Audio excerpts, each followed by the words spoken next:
right. Good evening, everyone. It is almost November. I cannot believe it, but welcome to our speaker series for the month of October.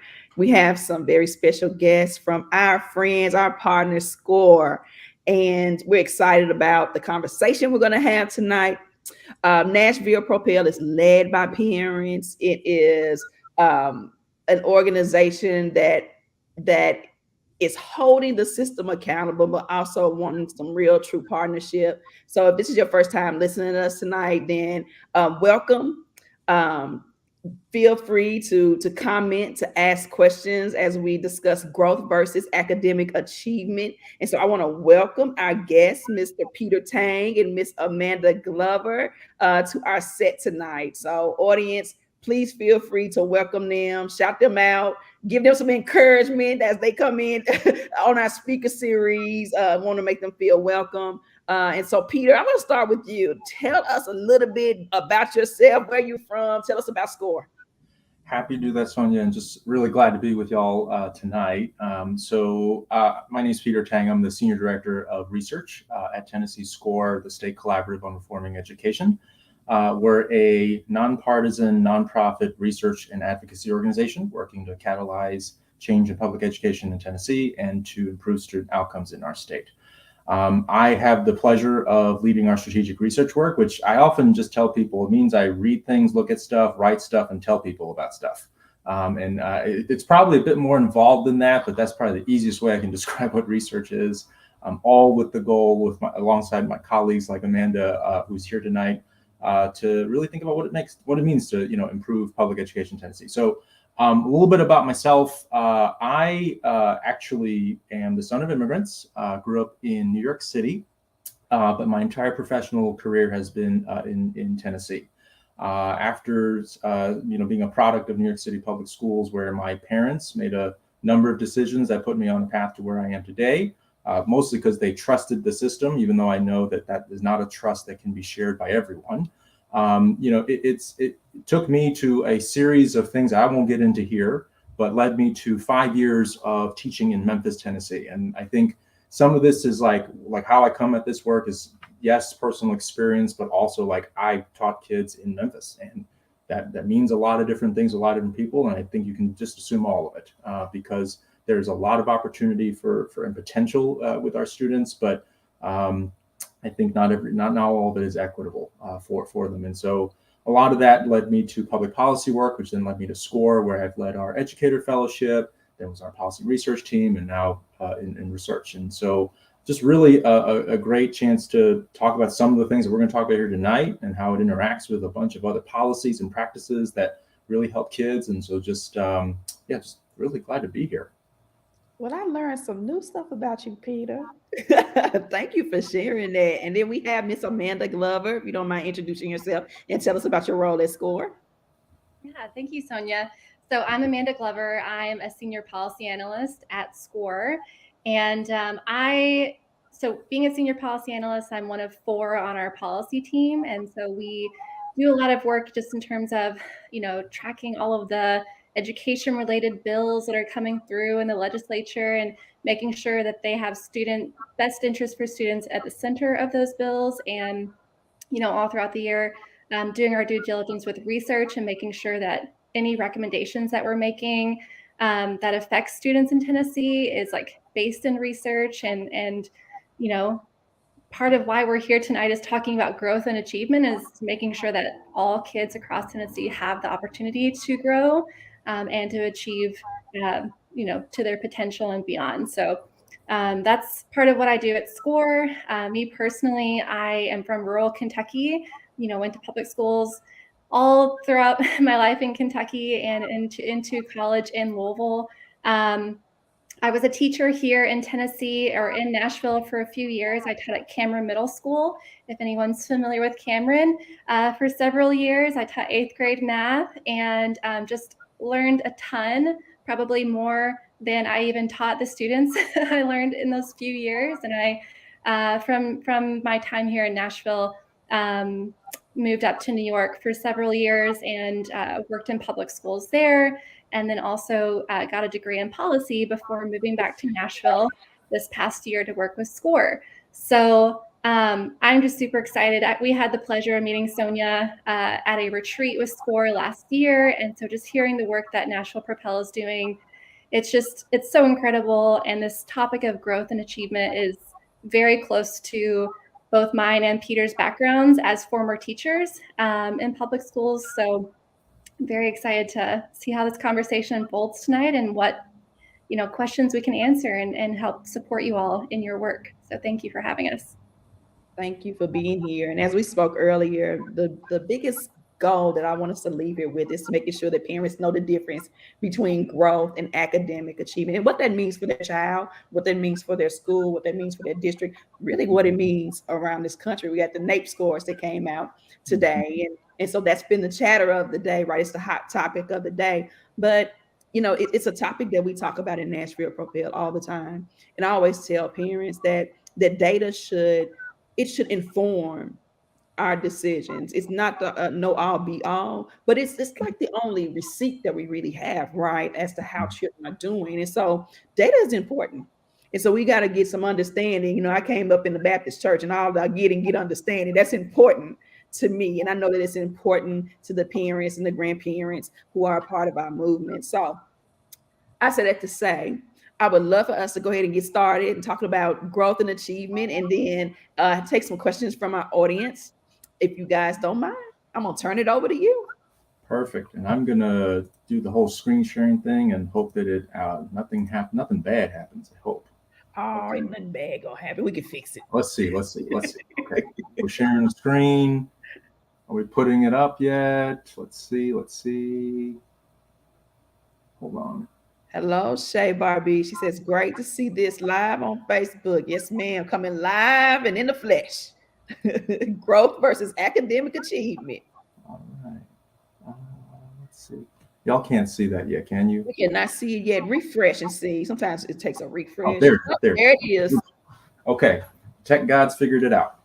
All right, so a couple of things that I just want to acknowledge too, that Amanda is the person who's making me look good tonight and prepared a lot of these slides for us, and just really glad to be able to have something to sort of ground us in a conversation. And I think, as Sonia said, this is a topic of conversation every time any sort of data gets released. And I'm gonna just preface this by saying that you can take entire graduate level courses on how you define this stuff. There are entire weeks and textbooks and stuff written on this stuff. We're not going to do the whole textbook. We're going to do the part that's like, what are the key concepts? How does it look like today? And how do we sort of understand it in the context of the work that I think parents and educators and advocates are interested in? And so we'll go over a couple of things here. One, what conceptually is growth? And then second is, what is growth versus achievement, particularly when we think about how some of this data gets used to hold adults accountable for their impact on student learning. And then sort of how and why do you look at both of these issues together, particularly when you're interested in questions of education equity? And so we're going to start with that concept stuff, and then we'll sort of go into different layers. And I would encourage folks, ask questions along the way, because I think I want to do enough to give us that foundational sort of common language stuff, but I also don't want to go into all the different little weedy holes that we could go into, because it can get pretty dense pretty quick. So let me first start with this slide, which I think is really at its concept, a sort of core understanding that's behind why we even talk about growth, right? So a student may experience significant growth, but may not yet perform on grade level. And I think the sort of slide that you see in front of you is, think of it like as any given classroom, right? All students begin the year with varying levels of knowledge, but will take the same grade level TCAP assessment at the end of the year. Right, so this is a 7th grade classroom, which is near and dear to my heart because I used to teach 7th grade math. And Amanda may have done 7th graders too, I think, right? Is that right? Yeah. Oh, 8th graders. Okay, so about the same ballpark. And so let's think about two 7th grade math students. Student A begins 7th grade on grade level, and student B begins behind grade level, testing at the 4th grade level. And these are sort of just general concepts, right? So on the left, student A, on the left, student B. If student A begins a school year at grade level and ends the year at an 8th grade math level, they will have grown 1 year during that school year. We would anticipate that the student has achieved proficiency, meeting expectations or exceeding expectations on the math TCAP assessment, for example. If student B began their 7th grade year at a 4th grade level and finishes the year at a 6th grade math level, that student has shown tremendous growth, gaining 2 years of math knowledge in a single school year. Now, student B, you could say, wasn't on grade level, so that you could look at that and say, oh, that's not good. But I think what we're really trying to get at when we talk about growth is that they actually grew a lot, right, compared to sort of what we saw in student A, right, 1 year's growth versus 2 years growth. And so that nuance right there is the center of why we sort of talk about both of these things. I think there's actually a lot to celebrate in both of these examples, right? You get student A where they made it to sort of grade level, understanding or on track and on the TCAP, but on the right, no, they didn't, wind up on grade level, but that doesn't mean that nothing happened here, right? Something important happened here. As a matter of fact, it's something quite dramatic too. Growing 2 years is not something we see often. I think a reasonable expectation is to grow a year. So someone growing 2 years is actually a really sort of remarkable thing. And so that's the concept, right? And really everything else that flows after that are policy decisions, are actual data that people are interpreting. We'll take you through some of that so that we can sort of really hone in on this point. So how does Tennessee define achievement, right? Achievement in our state is defined by the percentage of students who meet or exceed expectations on the end of year state assessment. So T and Ready, TCAP, or other summative assessments. So Access WIDA or WIDA Access for EL or English learner students. And part of sort of how we think about that in terms of expectations is also around academic standards, right? So Tennessee has set some rigorous academic standards that assess student knowledge of grade level content. Achievement means students reach the desired learning outcomes by the end of the school year. So, on track means something. If they met some sort of standard of, whatever 7th grade math was supposed to have learned, you got it, right? Achievement is measured for all students and by student groups, especially when it comes to accountability. A lot of times when you hear results reported by school districts or schools, you'll hear sort of like, how did all the kids do in 7th grade math, and how did Black 7th grade students do, or how did economically disadvantaged students do? And so one of the issues that shows up when you use this data is sort of shown in this chart right here. And so student achievement is usually associated with socioeconomic status and demographic background. So on the chart in front of you, from left to right, left is lower needs, so lower poverty, right is higher poverty. And you can see top down, right, how high the achievement levels. And it's sort of like the less poor you are, the more well you do, and the more further you go to the right, the lower generally the achievement levels are. It's not true all the time, right? But it is kind of like a reality that I think I don't need to explain to the parents on this call. I think we see and know enough to sort of, this is the data as we see if you were to just have an achievement conversation. So when we think about growth, particularly in Tennessee's accountability systems, we use TVAS, or the Tennessee Value Added Assessment System, to measure student level growth and the impact teachers, schools, and districts have on their students' performance. TVAS really measures progress students make relative to other students in Tennessee that took the same assessment year to year. A student may not meet or exceed expectations, rather how much learning was gained during the school year. So kind of like that first example we saw, which can be incremental or substantial. There's also probably you've heard terms like TVAS level 5 or TVAS level 1, level 1 being not so good, level 5 being really, really good, and level 3 being sort of like you sort of met expectations.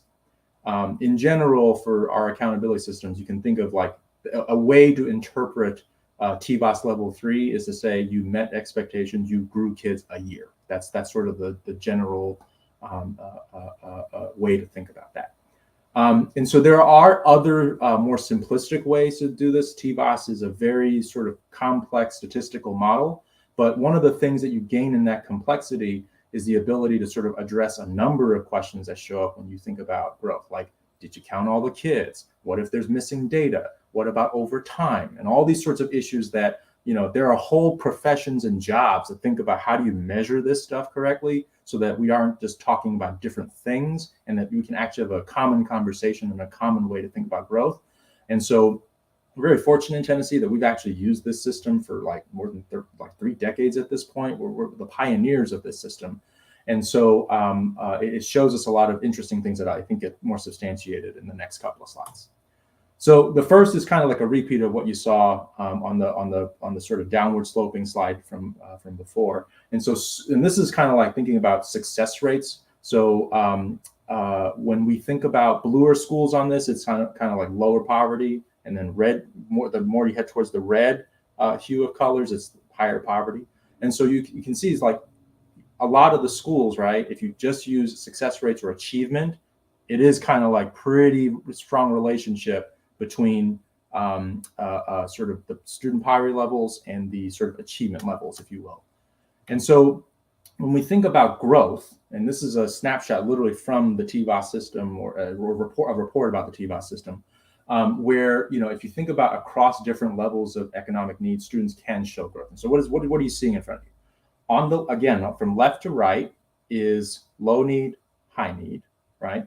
And then you can see actually there's dots all over the place, right? And the growth can be high or low, and it's not such a strong, like it's not about where you are in terms of poverty. It's actually like all schools, or schools that are all across that need spectrum, can show growth, right? There are low need schools that are very high performing on growth, and also not very high performing on growth.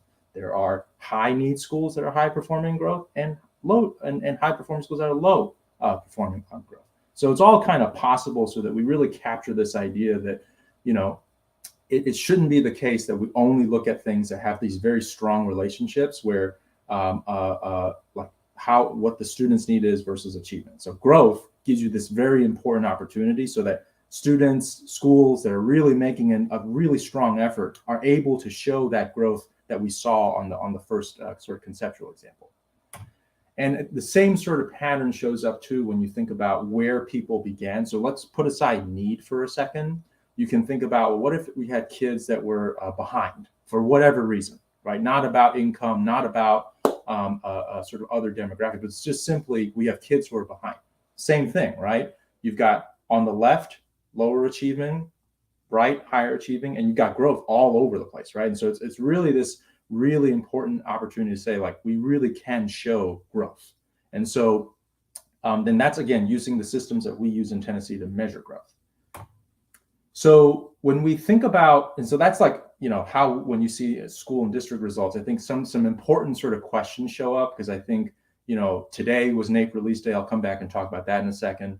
But also over the last couple of months, the state and school districts have shared information on how many kids were proficient on different TCAP assessments or different subject areas and grades. They've also shown, hey, we've got TVOS level, whatever it was, right? And so I think a couple of things when you look at this information or hear it, so you can make sense of it and ask good questions about it. One, really, just as the topic of this talk is like, ask about growth and achievement, right? And I think a couple of ways to think about this, you can think about it as results changing over time, right? Over a period of years. Another one could be around different groups of students. And so again, the economically disadvantaged, students of color, English learners, students with disabilities. What are the comparison groups? Who are you comparing to? And then also, what's the context of the data? So the data is one very important piece of information, but what happened is also a piece that, you know, you have to really think about what happened, you know, and I'll show you a slide of like exactly how we would think about that.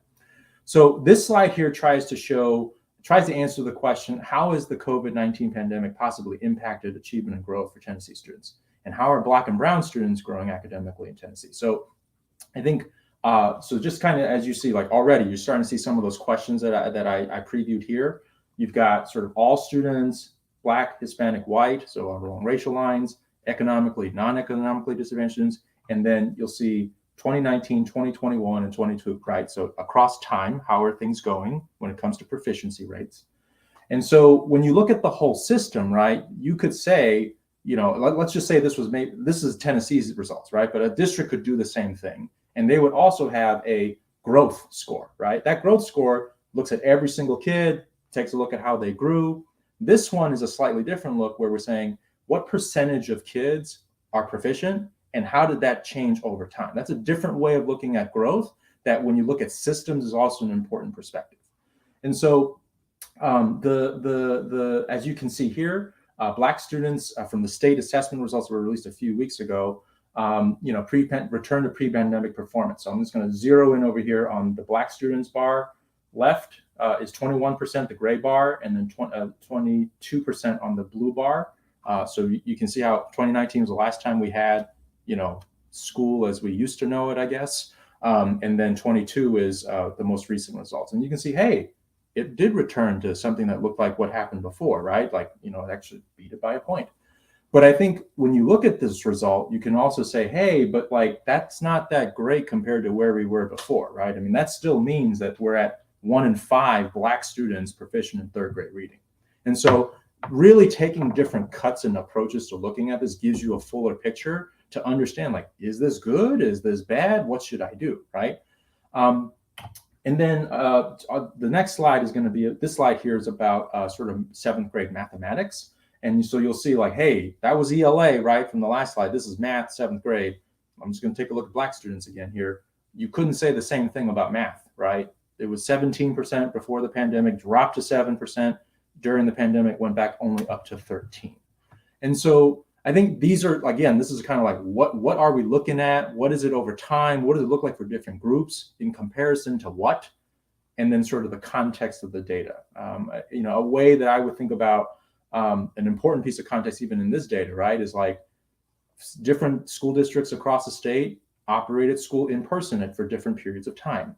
Or what did they do? And you as a parent may actually know, what did a school district actually do for students that isn't captured in this data, right? Assessment results are important, but there's other things happening that may actually mean that you may actually have more detail and context to ask even better questions than sort of what the data says by itself. And so the final note I'll just make here, and I'll stop here for conversation, discussion, questions, and all that, is today we also saw another piece of important information. I think right now I've been relying a lot on state assessment results. Today, the National Assessment for Education Progress, or NAEP, or the Nation's Report Card, it's a test that is given at different times of different points in time. This particular one covered 4th grade and 8th grade math and reading as well, and is usually given every 2 years, but there was a little bit of a blip because of the pandemic. And so importantly, right, this really gives us a chance, that measure, that test, the Nation's Report Card, hopefully you're seeing it on the news, I'm sure Sonia will talk about it, over the coming days, is like, that allows us actually to compare to the rest of the country in a way that our state assessment result doesn't allow us to do. And so that here, I just introduced yet another data point.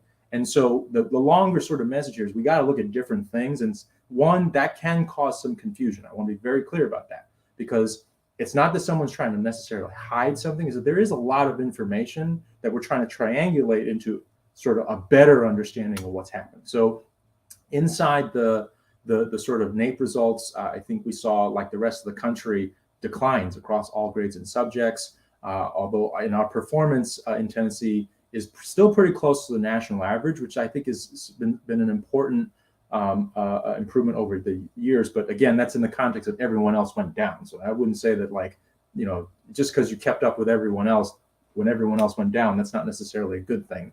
And so again, growth versus achievement, right? And so sort of and I think a particular thing that, and our team's doing some additional analysis on this, is like Black student declines in proficiency rates have gotten pretty bad. And there were some bright spots for Hispanic students, but overall the sort of picture is just not very good. And I think there's a lot of work we got to do when it comes to both like recovering from the pandemic, but also the stuff that we kind of knew even before the pandemic, which, as you saw in the state assessment results in front of you, we've kind of had issues to work on anyway. And so anyway, that's sort of the long and short of growth and achievement. I'm happy to stop the screen share here so we can actually have a bit more of a conversation. Unless, Sonia, you want me to go back to anything? No, it's just funny, like, we're having this conversation. And I think, like, the confusing thing for parents is, like, everybody's been touting, we've recovered from the pandemic, right? And then the realization is we really haven't. And so, that doesn't feel good as a parent. To I guess it feels good now to know, right? Like, when there's something can be done about it. But I mean, for the most part, we've been sold that the kids have returned back to normal, and but nobody's really talking about in comparison to who. And so, boom, today the NAEP scores come out and we can look and compare to, across the country. And what I always tell parents is to question everything, question everybody, always ask who they're talking about and what they're talking about, and see if you're included in the conversation. So thank you for bringing light to that we need to use all of this data to inform us. So I guess, I'll start up with the questions and say, well, what do we do about it? Like, what is the angle? Is everybody still trying to assess and trying to figure out, like, what's the emergency plan here? Yeah.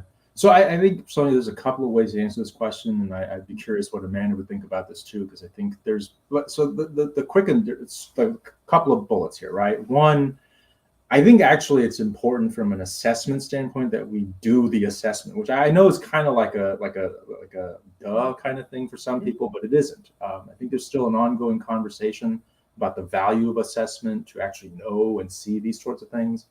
I think relatedly, in terms of an emergency plan, like this is one piece of information, right? Academic achievement is a very important part of this, but we know that there are other things that influence sort of student learning and all of that. That isn't necessarily captured by this, but also why Tennessee has a multiple measure accountability system. But in terms of the actual sort of tactical, like what does one do? And I think a couple of things. I think there's sort of what I love how Amanda kind of introduced herself, because it actually talked a little bit about sort of why research, policy, and practice all work together. And so let me start with one of the things you've probably heard a lot about, which is around high dosage tutoring. Yes. High dosage tutoring is, quite frankly, probably one of the most studied things ever in education research. We have so many studies on it, how to do it correctly, how to do it, when I say correctly, have impact on student learning, how much it even costs. It's a level of detail that we don't often see in education research. So when you see evidence over and over again that you should do something, we probably should do it. So then there's policy. So that could be resources, budgets. That could also be you're required to tutor kids. It could be a whole bunch of things that, some of which we passed in literacy legislation, I think at this point, maybe 2 years ago. And so there's like what the policy says based on that research. And then finally, there's sort of like the practice, like, are we actually serving and sort of deploying something that could be as effective as tutoring well to the kids who need it? And I think that's sort of the next conversation. I think a lot of folks have worked hard to this. And I want to really commend educators too for like the last 2 years of just the stuff that people had to deal with and do school and all that. We're getting to the part where we got to like really accelerate the recovery, tutoring, summer learning, other things we've known before around high quality instructional materials. How do we support our EL and students with disabilities? All of those things is about doing it well. And I think that's sort of the big conversation now is we've had these different sort of data points tell us that, hey, maybe things got better, maybe we're getting, and maybe it didn't. But I go back to what I kind of said when I talked about the slide. Even if it did get better, we're still talking about these. That was state results I just sort of showed you. It is still the case that only a third of our kids, read on grade level or are proficient in reading in third grade. It is still the case that seventh grade math, you had less than 1 in 6 of your Black students in seventh grade math proficient. Like, even if we, recovered, it was recovered to what, right? And I think that's the sort of overall question here is like, we got strategies and some of the good ones are starting to take place, but it's, did we do it well? Did we get it to the kids who need it? And so on and so forth. Yeah. So Peter, it's so funny because people think I'm petty when I ask questions. Actually, as a matter of fact, Dr. Battle said, Sonia, you come up with some questions. Sometimes it's hard for us to answer. But I've been asking a question about like the summer tutoring program, and I asked it on purpose. And the name of the tutoring program in Nashville was Promising Scholars. And I asked, what is a promise? And I think, to your point, we got to know what is being done. And like, what is the end game? And I think that is something that we've got to look at to see, have we been doing it well? But also, we've really got to name what we want the promise to be, so that we can, make progress towards that. And I think that that's very good that you highlight the fact that we've got to go back and assess how well we did the tutoring. What were the challenges? And I think that, I think that parents, for the most part, don't mind when we say, okay, we didn't get it right, or we need to do better. That is exactly what we want to hear. And I think that they're empathetic to that. And so, I'm open to hearing like how we go back and assess how we did tutoring, how we can do it better, and then for whom. We've got the third grade retention law that has gone into effect, and I'm very worried about that. No one has answered my question. How do we know the difference between a struggling reader and poor instruction? How will we know? And those questions have to be answered. Yeah, I think that's right, and I think some of this, to your point, Sonia, I think a couple of things. I think humility in the face of sort of what we're seeing in terms of the scale of challenge here is a part of it. I think staying committed to sort of measuring and talking about the data is really important. I think there's probably even like a new group of data we need to think about. And again, it goes back to like student achievement, student growth results are an important sort of foundational piece of the picture.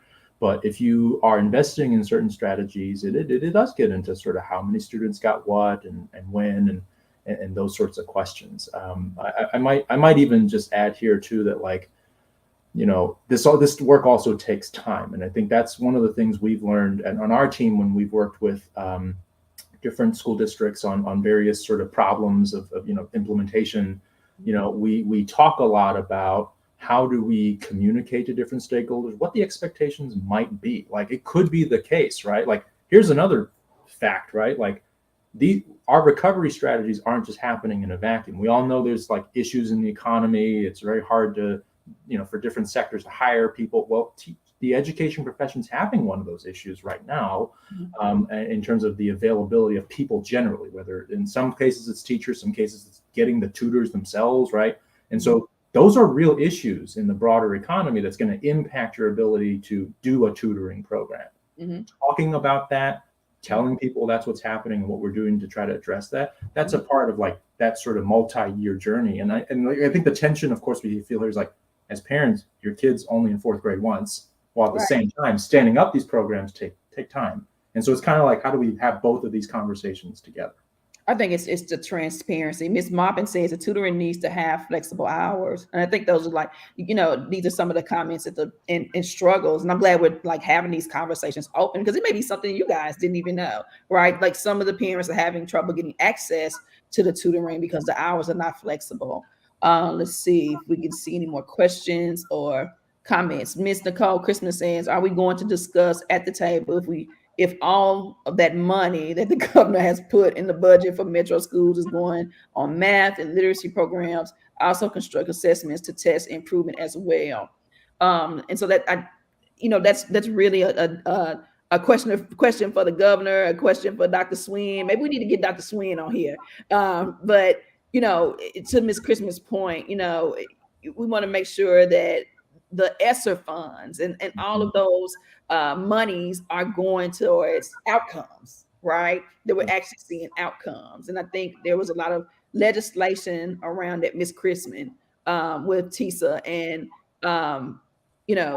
there was some wins and then there was still some battles. We got to fight with that thing. But that's the thing that we were advocating for, is to make sure that when there's monies available, that these schools don't just keep getting checks, but they produce outcomes. So thank you for sharing that. Let's see what type. Oh, somebody took the question off. Wasn't a tech person. That was a question. Thank you. What type of growth has to happen to allow third graders who are way behind in proficiency to get back to grade level? That's a good question. Yeah. So I'm going to take a first stab at it. Amanda, jump in here if you've got better details than I've got here. I think a couple of things. I'd answer this question probably in two different ways. One is I actually think about what's the effort that we have to make to allow all third graders who are behind in proficiency to get back to grade level, and some of that is really just its implementation of the literacy bill. I'm sure Amanda can talk about some of those elements. But it's also like, some of this, I know parents in Nashville PROPEL have talked a little bit. I've heard the example of that I think Sonia's been a part of with some of the science of reading or other foundational skills, decoding, other ways of talking about how we teach kids to read needs to change. So I think that's some of the work that needs to be done. I mean, I think one of the sort of things that when you look at this data enough over time about growth, I mean, I think we had a history in Tennessee where we actually had a period of dramatic growth, over the last decade. But even when that happened, our reading scores are very stubbornly kind of the same. I mean, it's the same cohort after cohort of third graders, always about a third, or give or take. And I think part of that gets at, like, I don't know that there was ever sort of this golden age of whenever we did this correctly. It's just sort of like, it's almost like you're going in a world that's never happened before, right? That we got everyone to read and all of those things. And so I think the growth element of it is, we just got to, like, this is work that hasn't really, hopefully that gives you a sense of scale, right? It's like 1 or 2 points at a time. Let's just say, for argument's sake, that you took last year's, let me pull the slide back for a second, 36% of third graders in the 22 school year were proficient in third grade reading. Let's say you did 2 a year, 2% growth, percentage point growth, and that gets complicated, but I'm just make it simple here, just say 2%. You do that for 10 years and do 20, that's 20 percentage points. That's still 56%. So now you're just a little over a half. And so I think that's what I think that's a challenge we're going to have to try to think about how fast, right? And again, it's like, what do you see in a year versus what do you see over the course of 10? But that's just to give you a sense of scale. Amanda, you want to add anything here? You're doing a great job, Peter, covering all of the bases. I'll just add that there have also been, like, more conversation both in the legislature and around policy, but then also around practice across Tennessee and across district leaders who are making sure that, like, what we know about high dosage tutoring and summer learning is, done with fidelity, and the parts of high dosage tutoring that make it effective, making sure that it's low ratio, making sure that teachers are being trained in the science of reading. That has been such a popular topic recently whenever it comes to teacher preparation. So there are parts of the law that, make sure that schools and districts have the resources in order to implement high dosage tutoring, but then there are a lot of guidelines in making sure that, best practices, that districts are seeing success in student growth, especially for kids who have been low achieving in the past, are being shared with others. And some of those guidance recommendations include, like, pairing students who need the most support with highly effective teachers, and sharing training methods that have been shown to be effective and useful with other school districts, and just making sure that the legislature is continuing to hear how effective and helpful these programs are, so that way they continue to receive funding. So I will say, like, making sure teachers are trained in the science of reading, and so that way they can be as effective as possible. Like, these are all very, like, top of mind topics of conversation that I think are only becoming more and more frequent, and are getting more and more support. So hopefully, as we keep going, we'll see them become more effective, more aligned with research, and become even more funded. So that way they can be more flexible and they can be more targeted and purposeful for every child. Yeah, and I'm so glad that you spoke about that. By the way, state of Tennessee, I sent a FOIA wanting to know how many of the metro school teachers have been trained around the science of reading. I haven't gotten it yet. So families, under the side of my voice, I know you guys are asking, well, what can I do? You can ask your teacher, have they received their 32 hours of curriculum training for foundational literacy skills? And that's very important. They should be able to look at you and tell you that they have received that training. So that's the first thing that you can do. You can hold people accountable to do exactly what they say they're going to do. And that's what they said they were going to do. And we believe that is the one thing that a catapult literacy here in Tennessee is making sure our educators have what they need to go into the classrooms. And they've been victims in a way too, guys. Like, but my thing is, when you know better, then you have to do better. So we have to make sure that we continue to educate our educators around the science of reading and the importance of it. It's one thing that we've learned about the science of reading is it will take a little time. But what happens is, once you're teaching children phonics and phonemic awareness and fluency and, I can't think of the other because I'm having a brain fart, comprehension. Then once you're doing that, it seems like it'll be slower, but those kids go on to read more words than students who are taught balanced literacy. And so it's all about the end game. We got to make sure that we're doing the right things to build the students' muscles, to give them a fighting chance. So thank you for sharing that. Let's see. My tech person, do we have any more questions? So I think Miss Candace, I'm looking at a question. She asked about her son who has autism, who's in the 7th grade and reads on a 3rd grade reading level. And I want to say something about this. No matter how many families we talk to, it's always 2nd or 3rd grade level in the 7th grade. Like every parent says that. And it's a trend because we see where it stopped. Like you can actually pinpoint where it stopped for children, right? Where they really stopped growing. It's amazing to me to hear parents, no matter what the disability is, no matter what the color is, it's usually that's what they say, that it's learning stopped then. So we know we got a lot of work to do, kindergarten to 3rd grade, to make sure that these children are reading on grade level. Let's see, Miss Plum, Sugar Plum said, my son is a great reader, but he has a little trouble with comprehension. And so, Miss Plum, just to explain that to you, usually when children have trouble with comprehension, they have trouble with background knowledge.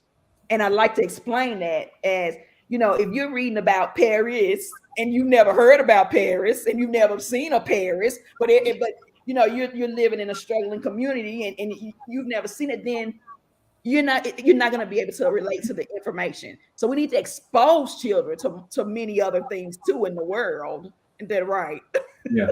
I mean, it's also something like why it's been so important over the last couple of years where, we as a field have gotten better at sort of identifying what's the, what is a high quality curriculum or high quality instructional material, because some of this is, yes, decoding. Can you read the letters? Can you read the words, right? But at a certain point, I think what do they call it? The Matthew effect, I think is what it's called in research. And it's like, the idea is like, once you sort of get to that point where you sort of understand how to read, then you just do more of it, right? And the way you do more of it is, if you happen to enjoy or understand what you're reading, it just and then you build the knowledge by reading more. And so it sort of goes on from there. Yeah. And so to your point about this whole, why are so many kids like in the 7th, I mean, these were my kids too, right? I taught, like, these were my former students who I think were in that similar situation. And it does come down to like, can you read the words? And then do you know the stuff to make sense of the words? Yeah. Can you read the word quickly and understand the word quickly? That's right. That's right. You're not spending all 20 minutes going like you're reading it quickly and you're understanding it quickly. That's decoding that word. Yeah. That's right. And so parents, when you go to your parent-teacher conference, I had a parent to tell me the other day, once they understood what decoding was, then they were able to say, okay, when I go to my parent-teacher conference, instead of them just saying, oh, how is my kid doing? And everybody's saying, fine. Your question is, can she decode? Yeah. Well, and this is the former math teacher in me. If you're interested in that conversation, there's how's my student doing in conceptual understanding? Can they explain why multiplication works? That it's repetitive addition or other things. There's also a procedural fluency. It's the old sort of like, can they sort of very quickly tell you what 4 times 6 is as opposed to counting all the time? Mm-hmm. Can they do application? Can they like see in a word problem what they're supposed to do?